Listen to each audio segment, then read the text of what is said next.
बवाल मच गया है हरियाणा में। बहुत ज्यादा बेरोजगारी है, महंगाई है। इन्होंने कैसा बतेरा टाइम दिया है इनको, इन्होंने कुछ नहीं किया। सारे सर मगड़े खुदे पड़े हैं, कोई नैन विकास कार्य नहीं किया। विपक्ष में भी नहीं बैठने देंगे। नहीं जी, बैठे नहीं।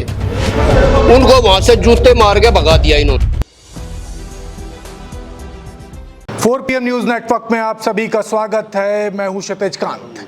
हरियाणा में हर विधानसभा में आप देख रहे हैं पब्लिक इस बार क्या कुछ चाह रही है, किन मुद्दों पर वोट करने वाली है।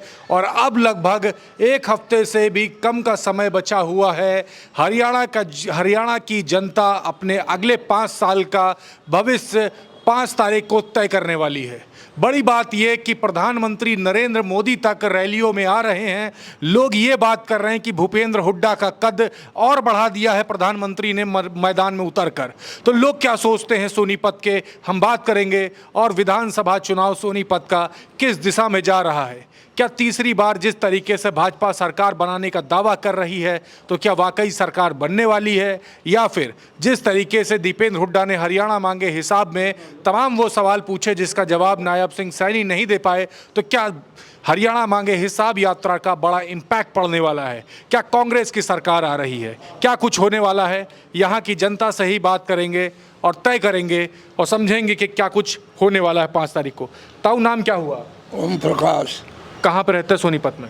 सोनीपत में उड़ा रहा हूँ, पुलिस लाइन दौड़ा। तो क्या चल रहा है अभी, हरियाणा की पब्लिक क्या सोच रही है सोनीपत की? सोनीपत का तो मन के बेरा पर जोर तक कांग्रेस का है। कांग्रेस का है? हाँ। तो भाजपा का क्यों नहीं है? के बेरा क्यों नहीं, लोग का बेरा हो देंगे। हाँ?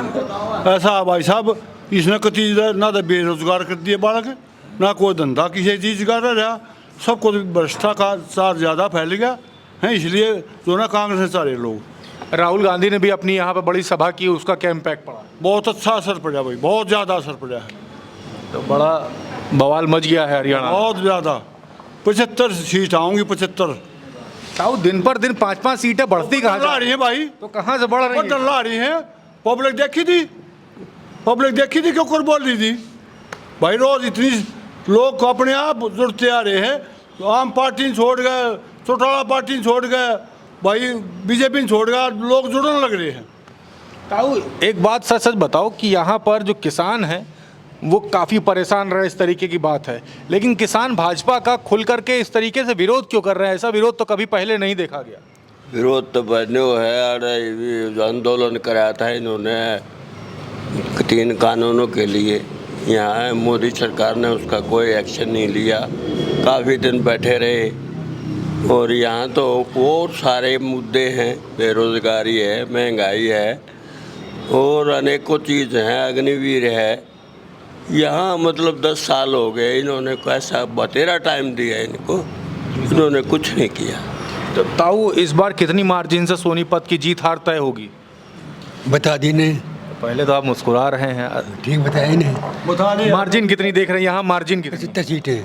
नहीं, सीटें तो 75। आपने हरियाणा की बात करी, हम सोनीपत में कितनी जीत हार की मार्जिन तय होगी? सोनीपत है 40,000। 40,000 से। तो पूरा माहौल बना हुआ मतलब कांग्रेस का। हाँ। तो सरकार अगर बना लेंगे तो उसके बाद क्या देखते हैं, क्या मांगते हैं कांग्रेस से, क्या कुछ होना? दुनिया ने रोजगार मिलेगा, छत्तीसगढ़ ने मिलेगा। हाँ। देखिए, 36 बिरादरी की बात हो रही, लेकिन 35-1 का नारा यहीं आपके ही हरियाणा में दिया गया था। बीजेपी सरकार ने सिवाय बेरोजगारी, अफरा तफरी, माहौल खराब करने का काम और बेरोजगारी का काम, किसान जो है 700 से ऊपर बॉर्डर पर शहीद होना, पब्लिक के लिए जो है ना मतलब भय का माहौल पैदा करना, इन्होंने इसके सिवा कुछ नहीं किया। दीपेंद्र हुड्डा आज के युवा नेता हैं और हर जन जन का बच्चा कांग्रेस की पुकार करता है। और कांग्रेस सरकार की जो है ना भारी बहुमत से सरकार आएगी। पवार साहब भारी मत से विजयी होंगे सोनीपत से। अच्छा ताऊ, एक बात और कर लें, यहाँ पर जो माहौल बना हुआ है, पिछले 10 साल में भाजपा तमाम बड़ी बातें करती है, तमाम बड़े विकास की बात, कोई विकास हुआ? कुछ स्तर पर कुछ उतरा? कुछ भी 1% 10%? सब झूठ बोलने के, कागजों में सिवाय घुमाने के कुछ नहीं किया इन्होंने। सारे सर मगड़े खुदे पड़े हैं, कोई नैन विकास कार्य नहीं किया। हमारा मेयर भी जो है जीता, हम लोगों ने बाहर की कॉलोनियों ने, कांग्रेस का मेयर अभी भाजपा के से टिकट बाहर की कॉलोनियों ने उसको मेयर बना रहा, अंदर से सारे शहर मारा हुआ है। अरे हमारी वोटो बेच कर भाज गई मैं बीजेपी में, अब उसको सबक सिखाएगी पब्लिक। लेकिन अभी तक तो कांग्रेस से ही मेयर है वो मेयर से अपना इस्तीफा नहीं दिया। भैया जबरदस्ती अब आप ये ले रहे हो, आप जबरदस्ती किसी चीजों को छीन लो, उसका कब्जा हो जाए। इन्होंने तानाशाही का राज कर रखा है। तो इस बार पूरा हिसाब तय कर लेंगे। हाँ, कति तय करेंगे, कोई रोड़ा नहीं।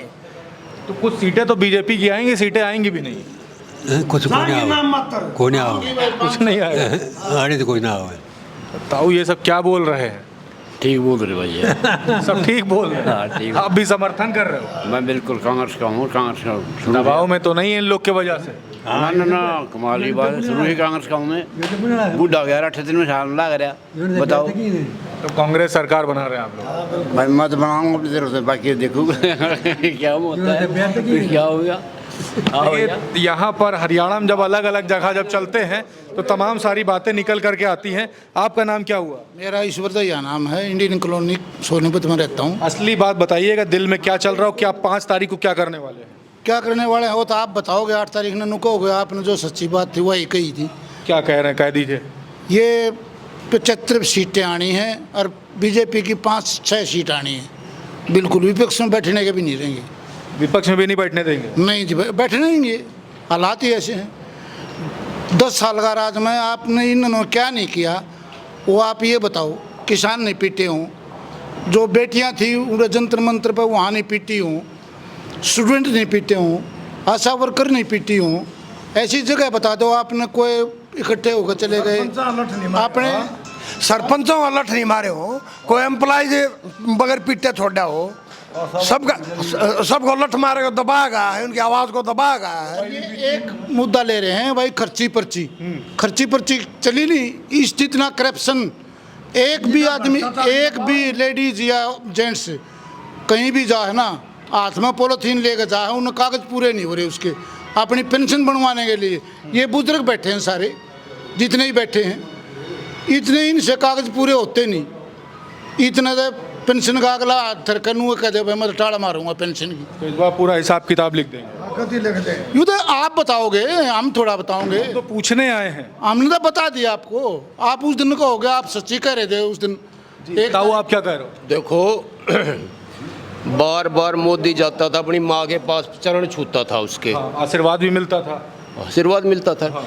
जिन बच्चों ने इतनी ज़्यादा मेहनत करी, मेहनत करने के बाद उनकी लिस्ट भी लग गई ज्वाइनिंग के लिए आने के लिए, और उनके बाद काटा ऐसा आज तक कभी नहीं हुआ। जो बच्चे इतनी मेहनत करने के बावजूद उस मुकाम तक पहुँचे बेचारे, और उसके बाद उन्होंने काटा मलिया। कुछ बच्चे जो ना फौज के अंदर स्पोर्ट्समैन कोटे से इन्होंने लिए, जो 6ठी क्लास से वहाँ पर चले गए, उनको 10वीं पास करने के बाद सिपाही का दर्जा मिलना था, उनको वहाँ से जूते मार के भगा दिया इन्होंने।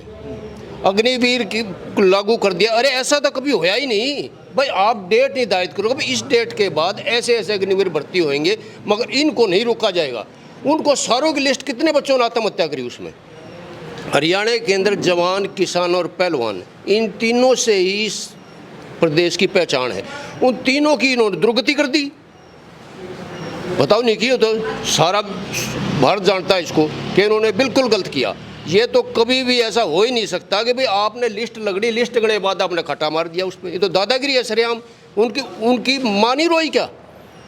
मोदी अपनी माँ के पास जाता है कि उनकी माँ नहीं रोई क्या कि मेरे बच्चे ने इतनी मेहनत की, उसके बाद फल क्या मिला? जूते। उम्र तो अपनी माँ संभाली नहीं उसने, सारी उम्र तो अपनी माँ संभाली नहीं। कौन सा तरीका? प्रधानमंत्री बनने के बाद उसके पैर छुए हैं, पहले रही इसके पास रही है। ये नहीं कह रहे भाई वो ठीक है, माँ है, माँ की इज्जत करनी चाहिए सबने, मगर ये उनकी भी तो माँ थी, उनकी भी तो भाई थे, बहन थी। वो खुश हो रहे थे कि बच्चे ने इतनी मेहनत करी, मेहनत करने के बाद लिस्ट लग गई, अब ये ज्वाइनिंग होगा और हमारे घर का सुधार होगा, अर्थव्यवस्था ठीक होगी। मगर उसके बाद देखें कांटा लगा देना, ये कौन सा तरीका है? ऐसा तो कोई तरीका हुआ ही नहीं आज तक। मतलब मन में सारे अब हिसाब किताब आप लोगों ने लिख रखे हैं? बिल्कुल लिख रखे हैं। 5 तारीख को हिसाब ले लेंगे? बिल्कुल लेंगे। ताऊ क्या सोचते हैं आप? बोल भाई क्या पूछ जगह वो बताऊंगा। दो पूछ रहा हूँ। चल क्या रहा है दिल में? अभी चुनाव एकदम नजदीक है, 1 हफ्ते से भी कम का समय है। दिल में ये चल रहा है कि हरियाणा के अंदर मतलब पब्लिक बदलाव चाहती है, और 10 साल की एंटी कमेंसी है। उसके कारण मतलब है ना, यहाँ का जो बेरोज़गार युवा है, युवा परेशान है, किसान परेशान है, जवान परेशान है। इसलिए बदलाव की बाहर चली हुई है और एकदम से बदलाव होगा और पूर्ण बहुमत के साथ बदलाव होगा। पिछली बार किसको सपोर्ट किया था? पिछली बार मतलब बीजेपी को सपोर्ट किया था, लेकिन अब की बार खुल के कांग्रेस को सपोर्ट करेंगे। बीजेपी के समर्थक अब कांग्रेस को सपोर्ट कर रहे हैं। कांग्रेस को सपोर्ट कर रहे हैं अब की बार। युवा भी हमारे साथ। भाई नाम क्या हुआ आपका? रिंकू नाम है भाई। क्या एज है आपकी? मेरी 28। तैयारी कर रहे हैं? तैयारी कर रहा हूँ भाई।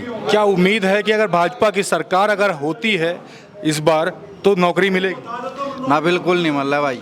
हरियाणा में एक सीटी की भर्ती लकड़ी थी, अब तक पूरी नहीं हो ली है। आए साल उसने कैंसिल करके उसने सरकाते रहे 3 साल तो फार्म भरने में लगवा दिए थे। अरे फिर ये लगाड़े दे फार्म, ये इलेक्शन आ गया, भर्ती डट्टी पड़ी है, आगे फिर कैंसिल कर देंगे। अगला 5 साल फिर उससे भर्ती न रंगाए जाऊँगे। इन्ना तकती नशा लट फंसा रखा है। ठीक है, मेरी चाल ज़्यादा ही नहीं खाता, मैं मेंबर भी ना बने दूँ तो सरकार की बात कर रहा है। युवा पीछे भी है, इधर भी बात करते हैं। युवा क्या सोचते हैं? आप लोग क्या सोच रहे हो? भाई हमें तो ना कांग्रेस चाहिए बस। बीजेपी से परेशान क्यों हो गए? सारी नौकरी खाली, सारी नौकरी ठेकेदारी कर दी, पक्की नौकरी तो है ही नहीं एक भी। तो अभी तो कह रहे बगैर खर्ची पर्ची की नौकरी दे देंगे। दे देंगे मगर ऐड निकालते हैं, नोटिस तो निकालते नहीं है। भाई खर्ची पर्ची खत्म नहीं हुई है। खर्ची पर्ची कौशल में चला दी, सरकारी नौकरी बंद करके ना एक HKRN लगा दिया हरियाणा कौशल, उसमें वो खर्ची पर्ची आपने पता नहीं, उसमें जिसकी सिफारिश हो वही बच्चा लगा है। बिना सिफारिश की नौकरी नहीं, उसमें लगता है नहीं, कौशल में एक भी लगता उसमें जो भी लगता है ना, कोई पक्का नहीं लगता, सब कच्चे लगते हैं। सरकारी नौकरी खत्म कर दी, अब वहाँ खर्ची पर्ची वहाँ तक दिखा के बंद है और वहाँ पे कर दिए। ये चल रहा है हरियाणा में भाई। अब की बार एक तरफा कांग्रेस सरकार आएगी, पूर्ण बहुमत से 60+ सीट आएंगे। उम्र कितनी है आपकी? मेरी 24। और आपकी? 22। तो युवा हो चाहे बुजुर्ग हो चाहे मिडिल क्लास हो, सभी जब बात होती है तो इस बार यही बात कर रहे हैं कि हरियाणा में कांग्रेस की गवर्नमेंट लाने वाले हैं। बगैर खर्ची पर्ची के नौकरी की बात तो करती है भाजपा सरकार, लेकिन ग्राउंड स्तर पर नौकरियां दी ही नहीं गई हैं। सिर्फ प्राइवेट नौकरी की बात कर ले या संविदा पे यहाँ पर एडहॉक पे नौकरियां दी जाती हैं, वो भी सिफारिश से। तो इस तरीके की बातें हैं। अग्निवीर एक बड़ा मुद्दा है, महंगाई बेरोजगारी बड़ा मुद्दा है, किसान आंदोलन बड़ा मुद्दा है। और कई किसानों के बीच में जब हम जाते हैं तो किसान बात करते हैं कि नहरों में पानी तक नहीं पहुंचा पाई सरकार। तो देखने वाली बात होगी कि 5 तारीख को जब वोट पड़ेगा तो कितना वोट प्रतिशत बढ़ने वाला है, और क्या वाकई में जिस तरीके से बातें हो रही कांग्रेस की सरकार आने की, तो क्या वाकई में कांग्रेस की सरकार आ रही है, या फिर जिस तरीके से दावा हो रहा है तीसरी बार भाजपा की सरकार आने का, तो क्या वाकई में भाजपा की सरकार। तो देखने वाली बात होगी। जुड़े रहिएगा 4PM न्यूज़ नेटवर्क के साथ। आपको पब्लिक के दिल में क्या चल रहा है दिखाता रहूँगा, और क्या कुछ मुद्दे हैं ये भी दिखाऊंगा।